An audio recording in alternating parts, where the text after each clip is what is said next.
ಹೋರಾಟಕ್ಕೆ ದೇವಸ್ಥಾನಕ್ಕೆ ಬೇಕೇ ಬೇಕು ಯಲ್ಲಮ್ಮ ಎಕ್ಸ್ಪ್ರೆಸ್ ಆಗಲೇಬೇಕು ಯಲ್ಲಮ್ಮ ಮಾರ್ಗ ಆಗಲೇಬೇಕು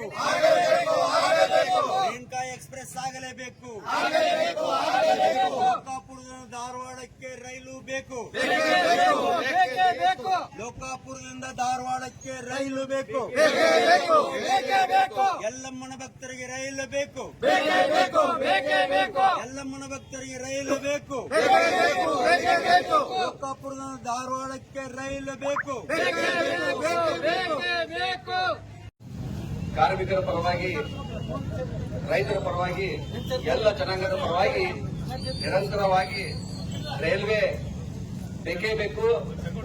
ರೈಲ್ವೆ ಇದ್ರೆ ಮಾತ್ರ ಬಡವರ ಕಲ್ಯಾಣ ಅಂತ ಹೇಳಿ ಅವರು ನಿರಂತರ ಹೋರಾಟವನ್ನ ಮಾಡುತ್ತಾ ಬಂದಿರುವಂತ ಒಟ್ಟು ಹೋರಾಟಗಾರರಂತ ಕುತುಬುದ್ದೀನ್ ಕಾಜಿ ಅವರ ನೇತೃತ್ವದಲ್ಲಿ, ಅದೇ ರೀತಿ ನಮ್ಮ ಮಾಜಿ ಶಾಸಕರು ಎಸ್ ಕೌಸಲ್ಗಿ ಸಾಹೇಬರು ಅವರು ಕೂಡ ಇಲ್ಲಿ ಉಪಸ್ಥಿತರಿದ್ದಾರೆ. ಅದೇ ರೀತಿ ನಮ್ಮ ಸೌದತ್ತಿ ತಾಲೂಕಿನ ಎಲ್ಲ ಸಂಘಟನೆಯ ಮುಖಂಡರು, ವಕೀಲರು, ಪತ್ರಕರ್ತರು ಎಲ್ಲ ದೈವ ಇವತ್ತು ಇಲ್ಲಿದೆ. ಆದರೆ ಇವತ್ತು ರೈಲ್ವೆ ಹೋರಾಟ ಇವತ್ತು ಅಷ್ಟೇ ಅಲ್ಲ, ರೈಲ್ವೆ ಹೋರಾಟ ನಿರಂತರವಾಗಿ ಇರುವುದದು. ಆದ್ರೆ ದಯಮಾಡಿ ಇಲ್ಲಿ ಸೇರಿದಂತ ಎಲ್ಲ ಸಂಘಟನೆಯ ಮುಖಂಡರು, ಎಲ್ಲ ರಾಜಕೀಯ ಪಕ್ಷದ ಮುಖಂಡರಲ್ಲಿ ಏನು ವಿನಂತಿ ಮಾಡ್ತೀನಿ ಅಂತ ಹೇಳಿದ್ರೆ, ನೋಡ್ರಿ, ತಾವು ಎಲ್ಲ ಈ ಹೋರಾಟಕ್ಕೆ ಸಂಪೂರ್ಣವಾಗಿ ಗುರುಗಳಿಗೂ ಕೂಡ ಈ ಒಂದು ಹೋರಾಟಕ್ಕೆ ಸ್ವಾಗತ ಮಾಡ್ತೀನಿ. ಅವರು ಕೂಡ ಬಂದಿದ್ದಾರೆ, ಅವರು ಕೂಡ ಧನ್ಯವಾದ ಸಲ್ಲಿಸ್ತೀನಿ. ಇವತ್ತು ನಾವೇನ ಅಪೇಕ್ಷೆ ಪಡ್ತೀವಿ ಅಂದ್ರೆ ತಮ್ಮಿಂದ, ನೋಡ್ರಿ, ಹೋರಾಟ ಅಂದ ಮೇಲೆ ಕೇವಲ ನಾವು ನೀವು ಸೇರಿದ್ರಲ್ಲ, ಇವತ್ತು ಅಂಗಡಿ ಮಾಲಕರಿದ್ದೀರಿ. ಧರಣಿ ಸತ್ಯಾಗ್ರಹದಲ್ಲಿ ಪಾಲ್ಗೊಂಡು ನಮ್ಮ ಸಮಸ್ಯೆಗಳನ್ನ ಆಲಿಸಲಿಕ್ಕೆ ಬಂದಿರತಕ್ಕಂತ ಜನಪ್ರಿಯ ಸ್ಥಳೀಯ ಶಾಸಕರಾದ ವಿಶ್ವಾಸ್ ವೈದ್ಯ ಅವರೇ, ಇವರ ಅನ್ನದೇ ಬಿಜೆಪಿ, ಕಾಂಗ್ರೆಸ್ ಮತ್ತು ವಿವಿಧ ಸಂಘಟನೆಗಳ ಪದಾಧಿಕಾರಿಗಳೇ, ಅಧ್ಯಕ್ಷರುಗಳೇ, ಸೌದತ್ತಿ ನಗರದ ಮಹಾಜನತೆ, ಬಹಳ ಸಂತೋಷ ಆಗತೈತೆ ನನಗ. ಇಲ್ಲೇ ರೈಲ್ವೆದು ಅವೇರ್ನೆಸ್ ಇದ್ದಿಲ್ಲ. ನಾ ಬಂದಾಗ ಒಂದಿಬ್ಬರಿಗೆ ಭೇಟ ಇದೆ, ಎರಡನೇ ಸಲ ಬಂದಾಗ 10 ಜನ ಭೇಟ ಇದೆ, ಮೂರನೇ ಸಲ ಬಂದಾಗ ಪರಮ ಪೂಜ್ಯರ ನೇತೃತ್ವದೊಳಗ ಅಲ್ಲಿ ಒಂದು ಸಭೆ ಆಯ್ತು, ಅಲ್ಲೇ 100-200 ಜನ ಸೇರಿದರು. ನಾನು ಆ ರೈಲ್ವೆ ಬಗ್ಗೆ ಅವ್ರಿಗೆ ಹೇಳಿದ ತಕ್ಷಣ ಇಡೀ ಊರಾಗ ಅದನ್ನು ಹರಡಿಸ್ಬಿಟ್ರು. ಅವರು ಎಲ್ಲರ ಮನಸ್ಸೊಳಗ ಇದು ರೈಲ್ವೆ ತೆಗಿಬೇಕಂತ ನಾ ಬಂದೆ. ನೀವು ಜನಪ್ರತಿನಿಧಿಗಳು ಮಾಡುವ ಕೆಲಸ ಈಗಾಗಲೇ ಜನ ಹೋರಾಟ ಮಾಡಿ ಅದಕ್ಕೆ ಸಮೀಕ್ಷೆ ಕೂಡ 13ರಾಗ ನಾವು ಹೋರಾಟ ಮಾಡಿದ್ದೀವಿ. ಇದೇ ಯೋಜನೆಗಾಗಿ ರಾಮದುರ್ಗದಾಗ ಎಲ್ಲರೂ ರಾಮದುರ್ಗ ಕರ್ಕೊಂಡು ಅವತ್ತು 16-17ರಾಗ ಸಮೀಕ್ಷೆಗೆ ಹಾಕಿದ್ರು. 19ರಾಗ ಒಂದು ಕ್ರಿಯಾ ಯೋಜನೆಯಾಗಿ ಅದಕ್ಕೊಂದು ನಿರ್ದಿಷ್ಟ ಅಮೌಂಟ್ ಫಿಕ್ಸ್ ಮಾಡಿ 19ರಾಗ ದೆಹಲಿ ರೈಲ್ವೆ ಬೋರ್ಡಕ್ಕೆ ಅದನ್ನ ಹೋಗೈತಿ. ಆದ್ರೆ ನಾ ಆರೋಪ ಮಾಡ್ತಾ ಇಲ್ಲ, ನಮ್ಮ ಜನಪ್ರತಿನಿಧಿಗಳು ನಮಗೆ ಆಳವರು, ನಮ್ಮ ರಾಜ್ಯ ಅವಾಗ 19ರಾಗ ಯಾವ ಸರ್ಕಾರ ಇತ್ತು ಗೊತ್ತಿಲ್ಲ, ಅವಾಗ ಯಾರು MLA ಇದ್ರು ನಮ್ಗೆ ಗೊತ್ತಿಲ್ಲ, ಯಾರು MP ಇದ್ರು ನಮ್ಗೆ ಗೊತ್ತಿಲ್ಲ. ಆ ಟೈಮ್ಗಳಿಗೆ ಈ ಸಮೀಕ್ಷಾ ವರದಿ ಕೇಂದ್ರ ರೈಲ್ವೆ ವಲಯಕ್ಕೆ ಹೋಗುವಾಗ ಅದಕ್ಕೆ ಫಾಲೋ ಅಪ್ ಮಾಡಿದ್ರೆ ಅವಾಗ ಆಗ್ಬಿಡ್ತಿತ್ತು. ಅದು ಏನ್ ಪ್ರಾಬ್ಲಮ್ ಗೊತ್ತಾಗ್ಲಿಲ್ಲ. ನಾವು ಕುರ್ಚಿ ರೈಲ್ವೆ ನಿರ್ಮಾಣಕ್ಕೆ ಒಂದು ತೀವ್ರತೆಯಿಂದ ಹೋರಾಟ ಮಾಡ್ತಾ ಇದ್ವು. ಈಚೆ ಕಡೆ ಲಕ್ಷ್ಯ ನಾವು ಕೊಟ್ಟಿಲ್ಲ. ಆದ್ರೆ ಅದು ಮಾರ್ಗ ಯಾವಾಗ ಲೋಕಾಪುರಕ್ಕೆ ಬಂತು, ನಾನು ವಿಚಾರ ಮಾಡಿದೆ, ಏನು ಕುರ್ಚಿ ಬಾಗಲಕೋಟೆ ಸರಕು ಸಾಗಾಣಿಕೆ ಉದ್ಯೋಗಪತಿಗಳಿಗೆ ಹೆಚ್ಚಿನ ಅನುಕೂಲ ಐತೆ ಅದು. ಆದ್ರೆ ಸಾರ್ವಜನಿಕರಿಗೆ ಧಾರವಾಡ, ಸೌದತ್ತಿ ಯಲ್ಲಮ್ಮ, ಸಿರಸಂಗಿ ಕಾಳಮ್ಮ, ಶಬರಿ ಕೊಳ್ಳ ಮತ್ತು ಬಡಚಿ, ವೀರಭದ್ರ, ಬಾಗಲಕೋಟೆ, ಬಿಜಾಪುರ ಭಾಗದಿಂದ ಬಹಳಷ್ಟು ಹೋಗ್ತಾರೆ. ಸಾರ್ವಜನಿಕರಿಗೆ ಅನುಕೂಲ ಆಗುವಂತೆ ನಾವು ಪ್ರಯತ್ನ ಮಾಡಬೇಕು. ಉದ್ಯೋಗಪತಿಗಳಿಗೆ ಹೆಚ್ಚು ಅನುಕೂಲ ಕುರ್ಚಿ ಬಾಗಲಕೋಟೆ ಲೈನ್ ಮಾಡಾಗತ್ತ. ಲೋಕಾಪುರದಿಂದ ಧಾರವಾಡ ಅಂತಂದ್ರೆ ಇವೆಲ್ಲ ಭಾಗಗಳಿಗೆ ಜನರಿಗೆ ಅನುಕೂಲ ಆಗತ್ತ ಅನ್ನೋ ದೃಷ್ಟಿಯಲ್ಲಿ ಮತ್ತೆ ಈ ಹೋರಾಟಕ್ಕೆ ಕೆದರ್ದಿ ರಿಪೋರ್ಟ್ ತಗೊಳ್ದಾಗ ಮೊದಲು ನನಗೂ ಗೊತ್ತಿದ್ದಿಲ್ಲ, ಸರ್ವೆ ಆಗಿ ಇದು ರಿಪೋರ್ಟ್ ಹೋಗೈತಂತ. ಅದನ್ನ ತೆಗೆದ ಮೇಲೆ ಎಲ್ಲ ಗೊತ್ತಾಗ್ತ ನನಗೆ. ಅದನ್ನ ನಿಮ್ಗೆ ಕೊಟ್ಟಿನಿ ಸರ್. ಈಗ ಬಹಳ ಸರಳ ಆಗಿತ್ತು ನಿಮಗೆ. ನೀವೇನೋ ಹೋರಾಟ ಮಾಡೋ ಅವಶ್ಯಕತೆ ಇಲ್ಲ, ಮನಸ್ಸು ಮಾಡಬೇಕು. ಇದನ್ನ ಮಾಡಬೇಕಪ್ಪ ಅಂತ ಹೇಳಿ ನೀವು ಯುವ ಶಾಸಕರಿದ್ದೀರಿ. ನೀವು ಹುಮ್ಮೆಸ ಹುರುಪುಲಿಂದ ಮಾಡುವ ನಿಮ್ಗೆ ಒಳ್ಳೆ ಅವಕಾಶ ಐತಿದ್ದು. ತಾವು ಮಾನ್ಯ ಸತೀಶ್ ಜಾರಕಿಹೊಳಿ ನಾ ಭೇಟಿಯಾಗಿನಿ ಸ್ವತಃ. ಆಮೇಲೆ ವಿಡಿಯೋದು ಇದ್ರ ಕ್ಲಿಪ್ ಐತೆ ನನ್ನ ಹತ್ರ. ಅವ್ರು ಹೇಳ್ಯಾರ 100% ನಾನು ಭೂಮಿ ಕೊಡ್ಸಾಕ ಪೂರ್ಣ ಪ್ರಯತ್ನ ಮಾಡ್ತೀನಿ ಮುಖ್ಯಮಂತ್ರಿ ಅವ್ರಿಗೆ ಹೇಳಿ ಅಂತ ಹೇಳಿ ನನಗೆ ಹೇಳ್ಯಾರ ಅವರು. ಅದು ನಾನು ವಿಡಿಯೋ ಮಾಡ್ಕೊಂಡಿನಿ. ಅದರಂತೆ ರಾಮದೂರ್ ಶಾಸಕರು ಕಳೆದ ನವೆಂಬರ್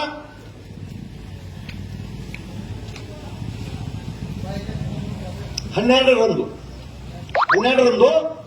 ರಾಮದೂರ್ ನಗರದೊಳಗ ಬೃಹತ್ ಪ್ರಮಾಣ 15-20 ಸಾವಿರ ಜನ ಸೇರಿ ನಗರ ಬಂದ್ ಮಾಡಿ ಈ ರೈಲ್ವೆ ಬೇಡಿಕೆ ಇಟ್ಟಾಗ ಮಾನ್ಯ ಅಶೋಕ್ ಪಟ್ಟಣ ಅವರು ಕೂಡ ಬಂದ್ರು. ಇಲ್ಲ, ನಾನು ಪ್ರಯತ್ನ ಮಾಡ್ತೀನಿ, ಇದು ಏನಾದ್ರು ಮಾಡಿ ಭೂಮಿ ಕೊಡಿಸೋ ವ್ಯವಸ್ಥೆ ಮಾಡ್ತೀವಿ ಅವರು ಅಂದಾರ. ಇಬ್ರು ಅಂಕಾರ ಹೋರಾಟ ಸಮಿತಿಯ ಮುಂದೆ ಹೇಳಿದಷ್ಟೇ ಇಲ್ಲ, ವಿಡಿಯೋ ರೆಕಾರ್ಡಿಂಗ್ ಸತ ಅದ ಸರ್. ಅದು ಬಹಳ ನಿಮಗೆ ಅನುಕೂಲ ಆಗತ್ತ. ತಾವು ಅವರಿಗೆ ಸೇರಿಸಿಕೊಂಡು ತಾವುಗಳು ಮುಖ್ಯಮಂತ್ರಿಯರ ಕಡೆ ಹೋಗಿ ಮತ್ತೊಂದು ಸಚಿವರು ಏನ್ ಹೇಳಿದ್ರು, ಇಲ್ಲ ದುಡ್ಡು ಇರ್ಲಾಕಿಲ್ಲ ಸರ್ಕಾರದಾಗ, ಇದು 2-3 ಕೋಟಿ ರೂಪಾಯಿ 2,000-3,000 ಕೋಟಿ ರೂಪಾಯಿ ಖರ್ಚಾಗತ್ತ, ಇಷ್ಟು ದುಡ್ಡು ಸರ್ಕಾರ ಕಡೆ ಐತಿ ನೋಡ್ಬೇಕು ಅಂದ್ರು. ಒಂದು ಮಾತು ಅಂದೆ, ಮಾನ್ಯ ಯಡಿಯೂರಪ್ಪನವರು 2010ರಾಗ ಅವಾಗೂ ದುಡ್ಡು ಇಲ್ಲ ಅಂದ್ರು ಅವರು. ನಾ ಏನಂದೆ, ನೀವು ಪ್ರಸ್ತಾವನೆ ಕೊಡ್ರಿ, ರಾಜ್ಯ ಸರ್ಕಾರದಿಂದ ನಾವು ಭೂಮಿ ಕೊಡ್ತೀವಿ, ಆ ಮಾರ್ಗ ಅನುಷ್ಠಾನಗೊಳಿಸಲಿ ಅಂತ UPA ಸರ್ಕಾರ ಇತ್ತು ಕೇಂದ್ರದೊಳಗ. ಅವ್ರು ಲೆಟರ್ ಕೊಟ್ಟ ಮೇಲೆ ಅವರು ಶಾಂಕ್ಷನ್ ಮಾಡಿದ್ರು. ಆದ್ರೆ ಭೂಮಿ ದುಡ್ಡು ಯಡಿಯೂರಪ್ಪನವರು ಕೊಟ್ಟಿಲ್ಲ.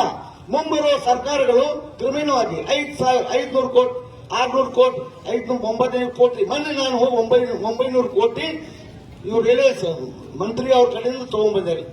ಈಗ ಕೆಲಸ ಪೂರಾ ಕುರ್ಚಿ ಮಟ್ಟ ಚಾಲು ಐತಿ.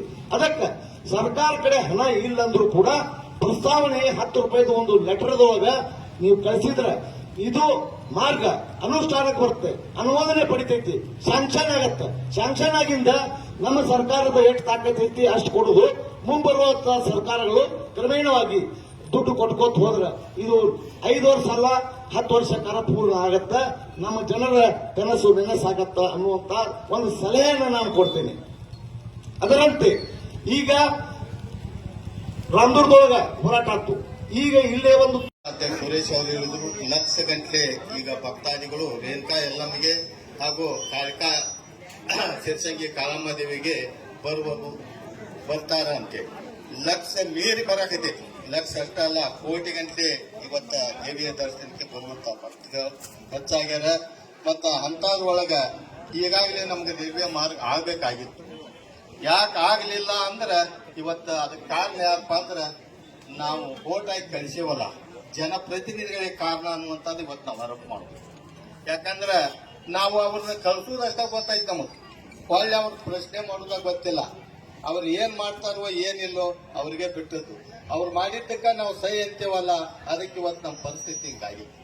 ಅದಕ್ಕೆ ಇನ್ನು ಮುಂದಾದ್ರೂ ನಾವು ಎಚ್ಚೆತ್ಕೊಳ್ಬೇಕಾಗಿತ್ತು.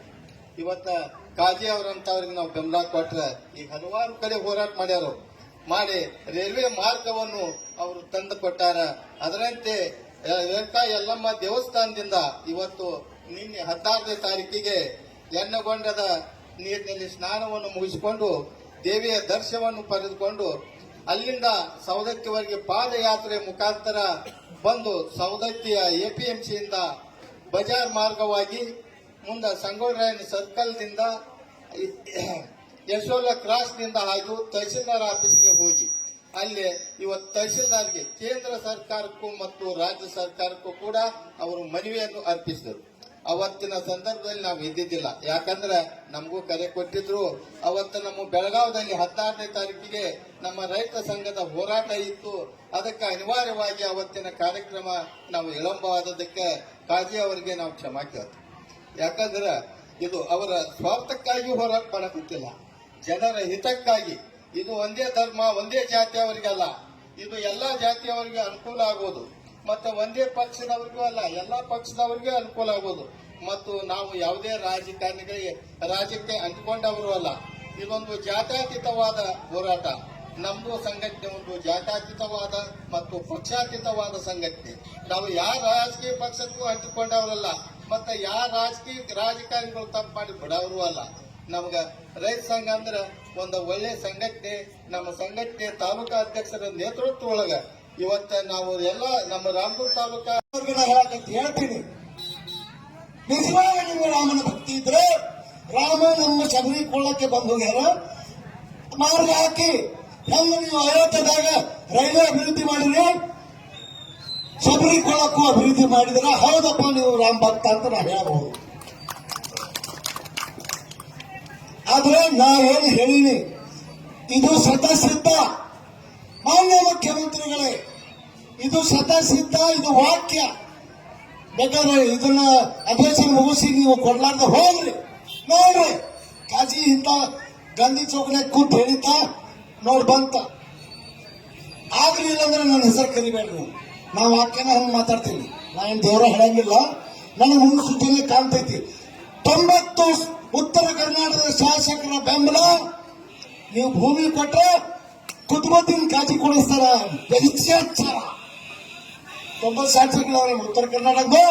ತಾವು ಭೂಮಿ ಅನೌನ್ಸ್ ಮಾಡ್ರಿ, ಎಲ್ಲ ಶಾಸಕರು ನಿಮ್ ಜೊತೆ ಇರ್ತಾರ. ಆಮೇಲೆ ನಾ ಭೂಮಿ ಕೊಡ್ತೀನಪ್ಪ, ಇದನ್ನು ವಾಕ್ಯ ಹೇಳಾಕತ್ತೀನಿ. ನೀವು ಸದನ್ದಾಗ ಹೇಳ್ರಿ, ಎಲ್ಲಮ್ಮನ ರೈಲ್ವೆ ಮಾರ್ಗಕ್ಕೆ ನಾ ಭೂಮಿ ಕೊಡ್ತೀನಿ ಅಂತ ನೀವು ಹೇಳ್ರಿ. ಒಬ್ಬ ವಿರೋಧ ಮಾಡಿದ್ರು ಯಾವ ಪಕ್ಷನವ. ನಾನು ನನ್ನ ಹೋರಾಟವನ್ನು ಮುಗ್ಗಟ್ಟುಗೊಳಿಸಿ ಹೋರಾಟಕ್ಕೆ ರಾಜೀನಾಮಾ ಕೊಟ್ಟು ಹೋಗ್ಬಿಡ್ತೀನಿ ಮುಖ್ಯಮಂತ್ರಿಗಳೇ. ಒಬ್ಬ ವಿರೋಧ ಮಾಡಲಿ. ಇಷ್ಟೆಲ್ಲ ಅರ್ಹತೆ, ಇಷ್ಟೆಲ್ಲ ಸಾಧ್ಯತೆ ಇದ್ದು ತಾರತಮ್ಯ ಯಾಕೆ? 50 ವರ್ಷಗಳಿಂದ ಹಿಂದೆ ನಾವು ಸೌಲಭ್ಯ ಪಡಿಬೇಕಾಗಿತ್ತು. ಈಗ ಹೋರಾಟ ಮಾಡುವ ಪರಿಸ್ಥಿತಿ ನಿರ್ಮಾಣ ಆಗಿತ್ತು. ನಿಮ್ಮ ತಾರತಮ್ಯಕ್ಕೆ ಹಿಡಿದ ಕನ್ನಡಿ ಆಗಿದೆ ಸರ್ಕಾರಗಳೇ. ಅದನ್ನು ದಯವಿಟ್ಟು ನಾವು ಹೆಚ್ಚಿಗೆ ಮಾತಾಡೋಕೆ ಹೋಗಂಗಿಲ್ಲ. ಇದು ಬಹಳ ಎಚ್ಚರದಿಂದ ಈ ಸಂದೇಶವನ್ನ ಮುಖ್ಯಮಂತ್ರಿ ಅವರಾಗ್ಲಿ ಸತೀಶ್ ಜಾರಕಿಹೊಳಿ ಅವರು ಗಟ್ಟಿಗಿದ್ದಾರ. ಕಾಜೇರ ಕೊಡ್ತೀನಿ, 100% ಕೊಡ್ತೀನಿ ಭೂಮಿ ಅಂದ್ರು. ಬಾವಿನ ಹೇಳಿದ್ರೆ ಏನಾಗುದ್ರಿ ಹೆಸರ? ಅಶೋಕ್ ಪಟ್ಟಣರೇ ಮುಖ್ಯಮಂತ್ರಿ ಹೇಳೋದು ಭೂಮಿ ಕೊಡಿಸಾತೀನಿ ಅಂದ್ರು. ಬಾವಿಯಿಂದ ಹೇಳಿದ್ರೆ ಏನಾಗುದು? ಈಗ ವಿಧಾನಸಭಾ ಐತಲ್ಲ, ಭೂಮಿ ಕೊಟ್ಟೆ ಅಂದು ಬಿಡ್ರಿ, ಮುಗಿದ ಹೋಗತ್ತೆ. ಇದು ಯಾವ ಕಡೆಗಾದ್ರೆ ಅವರು ಕೇಂದ್ರ ಸರ್ಕಾರದವರು ಇಲ್ಲ ಭೂಮಿ ಕೊಟ್ರೆ ನಾವು ಲೈನ್ ಹಾಕ್ತೀನಿ ಅಂದ್ರು.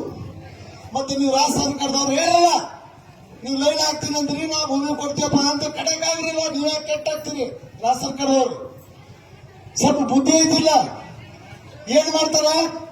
ಹೌದು, ನಮ್ಗೆ ಅವ್ರು ಕನಿಷ್ಠ ಒಂದು 16-17 ಬೇಕೇ ಬೇಕು, ರೈಲು ಬೇಕು, ಬೇಕೇ ಬೇಕು, ರೈಲು ಬೇಕು, ಬೇಕೇ ಬೇಕು, ರೈಲು ಬೇಕು, ಸವದತ್ತಿಗೆ, ರೈಲು ಬೇಕು, ಸವದತ್ತಿಗೆ. ರೈಲು ಬೇಕು.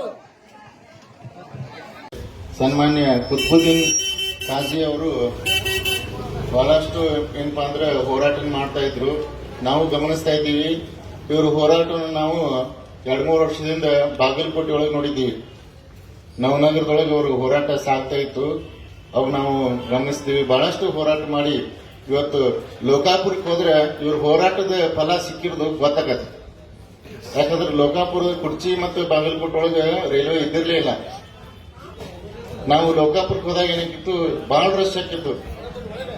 ಯರಗಟ್ಟಿಯಿಂದ ಬಾಗಲಕೋಟೆ ಹೋಗ್ಬೇಕಾದ್ರೆ ಅಲ್ಲಿ ರಶ್ ಆಗಿತ್ತು. ನಾವು ನೇರವಾಗಿ ಜಮಖಂಡಿ ಹೋಗ್ಬೇಕಿತ್ತಂದ್ರೆ ನಾವು ರಾಮದುರ್ಗ ಮ್ಯಾಗ ಲೋಕಾಪುರ ಇಳಿದ ಮೇಲೆ ಮತ್ತೆ ನವನಗರಕ್ಕೆ ಹೋಗ್ಬೇಕಾದ್ರೆ ಬಹಳಷ್ಟು ರಶ್ ಆಗೋದ್ರಿಂದ ಇವ್ರ ಹೋರಾಟದ ಫಲವಾಗಿ ಇವತ್ತು ರೈಲ್ವೆ ಬಂದಿದ್ದು ಬಹಳಷ್ಟು ಜನರಿಗೆ ಉಪಯೋಗ ಆಗೈತಿ ಅಂತ ನಾವು ಅನ್ಕೋತೀವಿ.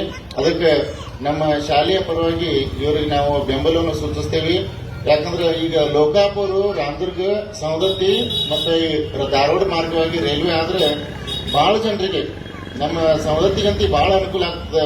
ಯಾಕಂದ್ರೆ ಇಲ್ಲಿ ಯಲ್ಲಂಗುಡ್ಡ ಇರೋದ್ರಿಂದ ಬಹಳಷ್ಟು ಭಕ್ತಾದಿಗಳು ಸಾವಿರಾರು ಜನರು ಬರ್ತಿರ್ತಾರೆ, ವರ್ಷ ಬರ್ತಿರ್ತಾರೆ.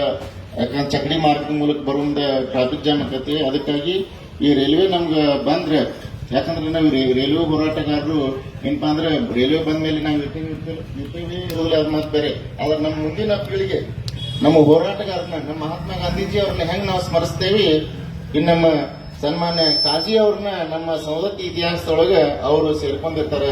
ಯಾಕಂದ್ರೆ ಅವ್ರ ಹೋರಾಟದ ಬೆಂಬಲದಿಂದ, ಸವದತ್ತಿ ಜನರ ಹೋರಾಟದ ಬೆಂಬಲದಿಂದ ನಮ್ಮ ಊರಿಗೆ ರೈಲ್ವೆ ಬಂದ್ರೆ ನಮ್ಮ ಮುಂದಿನ ಪೀಳಿಗೆಗೆ, ಮುಂದಿನ ಜನಾಂಗಕ್ಕೆ ಒಳ್ಳೇದಾಗ್ತದೆ ಅಂತ ನಾನು ಹೇಳ್ತಾ, ಇವರ ಹೋರಾಟ ಯಶಸ್ವಿ ಆಗಲಿ. ಮಹಾತ್ಮ ಗಾಂಧೀಜಿ ಅವರ ಅಹಿಂಸಾ ಮಾರ್ಗದಿಂದ ನಮ್ಮ ದೇಶಕ್ಕೆ ಹೆಂಗೆ ಸ್ವಾತಂತ್ರ್ಯ ಸಿಕ್ತು, ಅದೇ ರೀತಿಯಾಗಿ ಇವರ ಹೋರಾಟದಿಂದ, ಇದು ಯಾವುದು ರಾಜಕೀಯ ಧಾರ್ಮಿಕ ಯಾವುದು ಏನಪ್ಪಾ ಅಂದ್ರೆ ಹೋರಾಟ ಅಲ್ಲಿದು, ಇದು ನಮ್ಮ ಜನರಿಗಾಗಿ, ಜನಹಿತಕ್ಕಾಗಿ ಹೋರಾಟ ಮಾಡ್ತಿದ್ದಾರೆ. ಇವರಿಗೆ ನಮ್ಮ ಶಾಲೆಯ ಮಕ್ಕಳಿಗೆ ಯಾಕೆ ನಾವು ಕರ್ಕೊಂಡ್ ಬಂದ್ವಿ ಅಂದ್ರೆ, ಹೋರಾಟದ ಹೆಂಗಿರ್ತತಿ, ಬರೀ ಮಂದಿ ಮಾತಾಡೋದು ಪುಸ್ತಕದಾಗ ಮೊಬೈಲ್ದಾಗ ನೋಡ್ತಿರ್ತಾರೆ. ಇಲ್ಲಿ ನೋಡ್ರಪ್ಪ ಹುಡುಗರಲ್ಲಿ, ಇಲ್ಲಿ ನೋಡ್ರ ಮಹಾತ್ಮ ಗಾಂಧೀಜಿ ಅವರಿಗೆ, ಮಹಾತ್ಮ ಗಾಂಧೀಜಿ ಅವರಿಗೆ ಅಲ್ಲಿ ಹಿಂದ್ ಫೋಟೋ ಐತಲ್ಲಿ ಅದು ಯಾರು ಹೇಳ್ರಿ, ಮಹಾತ್ಮ ಗಾಂಧೀಜಿ ಅವರು ನಮ್ಮ ದೇಶಕ್ಕೆ ಸ್ವಾತಂತ್ರ್ಯ ಹೆಂಗ್ ತಂದು ಕೊಟ್ರು ಅಂದ್ರೆ, ಇವ್ರು ಹೆಂಗ್ ನಮ್ಮ ಕಾಜಿ ಅವ್ರ ಕುಂತಾರ ನೋಡಿ, ಹಿಂಗ ಸತ್ಯಾಗ್ರಹದಿಂದನೇ ನಮ್ಮ ದೇಶಕ್ಕೆ ಸ್ವಾತಂತ್ರ್ಯ ಸಿಕ್ತು. 1947 ಆಗಸ್ಟ್ 15ರಂದು ಸ್ವಾತಂತ್ರ್ಯ ಸಿಕ್ತು. ಅದೇ ಒಂದು ಅಹಿಂಸಾ ಮಾರ್ಗ ನಮ್ಮ ದೇಶಕ್ಕೆ ಸ್ವಾತಂತ್ರ್ಯ ಹೆಂಗ್ ತಂದು ಕೊಡ್ತಲ್ಲ, ಅದೇ ರೀತಿಯಾಗಿ ನಮ್ಮ ಸವದತ್ತಿ ಕೂಡ ರೈಲ್ವೆ ಬರ್ಲಿ ಅಂತ ನಾವು ನಮ್ಮ ಎಲ್ಲಾ ಭಾಗದ ಜನರ ಪರವಾಗಿ, ನಮ್ಮ ಮಕ್ಕಳ ಪರವಾಗಿ ನಾವು ಅವ್ರಿಗೆ ಶುಭ ಹಾರೈಸ್ತೀವಿ. ಈಗ ನಮ್ಮ ಶಾಲೆಯ ಪರವಾಗಿ ಅವರಿಗೆ ಮಾಲಾರ್ಪಣೆ ಮಾಡೋದ್ರ ಮೂಲಕ ಅವ್ರಿಗೆ ನಾವು ಶುಭ ಕೋರ್ತೀವಿ. ಅವರ ಒಂದು ಇಟ್ಟು ಹೆಚ್ಚೆ ಸಕ್ಸಸ್ ಆಗ್ಲಿ. ಯಾಕಂದ್ರೆ ಈಗ ಅರ್ಧ ಸಕ್ಸಸ್ ಆಗಿತ್ತು, ಅವ್ರು ಲೋಕಾಪುರಕ್ಕೆ ಟ್ರೈನ್ ತಂದ ಬಿಟ್ಟಾರ. ಅದ ಹೋರಾಟ ಹೆಂಗ ಆಗೈತೆ ಅನ್ನೋಂಗಿಲ್ಲ. ಲೋಕಾಪುರಕ್ಕೆ ಹೋಗಿ ನೋಡ್ರಿ ಗೊತ್ತಾಗತ್ತೆ. ನಾವು ಹೋಗಿ ನೋಡಿ ಬಂದೇವು, ಟ್ರೈನ್ ಬಂದ ಬಿಟ್ಟದಲ್ಲಿ. ಇನ್ನು ರಾಮದುರ್ಗ ಸವದತ್ತಿ ಇನ್ನೇನು ಧಾರವಾಡ ಮಟ್ಟ ಟ್ರೈನ್ ಬಂದೇ ಬರ್ತದೆ ಅಂತ ಹೇಳ್ತಾ ಇವರಿಗೆ ನಾವು ಶಾಲೆಯ ಪರವಾಗಿ ಬೆಂಬಲವನ್ನು ಸೂಚಿಸ್ತಿದ್ದೇವೆ.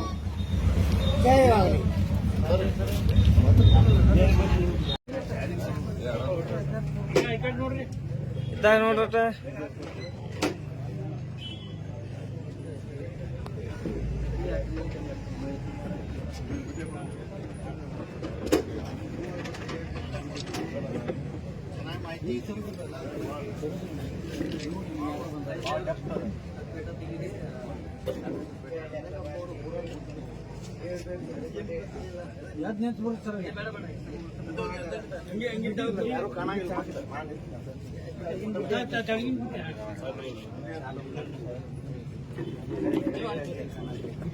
ತೆಳಗಿನ ಬಿಟ್ಟಿ ಹಾಕ್ರಿ.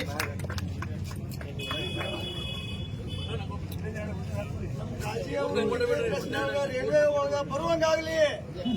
ರೈಲ್ವೆ ಹೋರಾಟಕ್ಕೆ, ರೈಲ್ವೆ ಹೋರಾಟಕ್ಕೆ, ಬೇಕು, ಬೇಕಪ್ಪ ಬೇಕು, ರೈಲ್ವೆ ಬೇಕು, ಬೇಕಪ್ಪ ಬೇಕು, ರೈಲ್ವೆ ಬೇಕು. ಎಲ್ಲಮ್ಮ ರೈಲ್ವೆ ಮಾರ್ಗಕ್ಕೆ, ಎಲ್ಲಮ್ಮ ರೈಲ್ವೆ ಮಾರ್ಗಕ್ಕೆ, ಎಲ್ಲಮ್ಮನ ರೈಲ್ವೆ ಮಾರ್ಗಕ್ಕೆ. बोलो भारत माता की, बोलो कर्नाटक माता की, ರೈಲ್ವೆ ಹೋರಾಟಕ್ಕೆ, ಎಲ್ಲಮ್ಮ ದೇವಿಗೆ.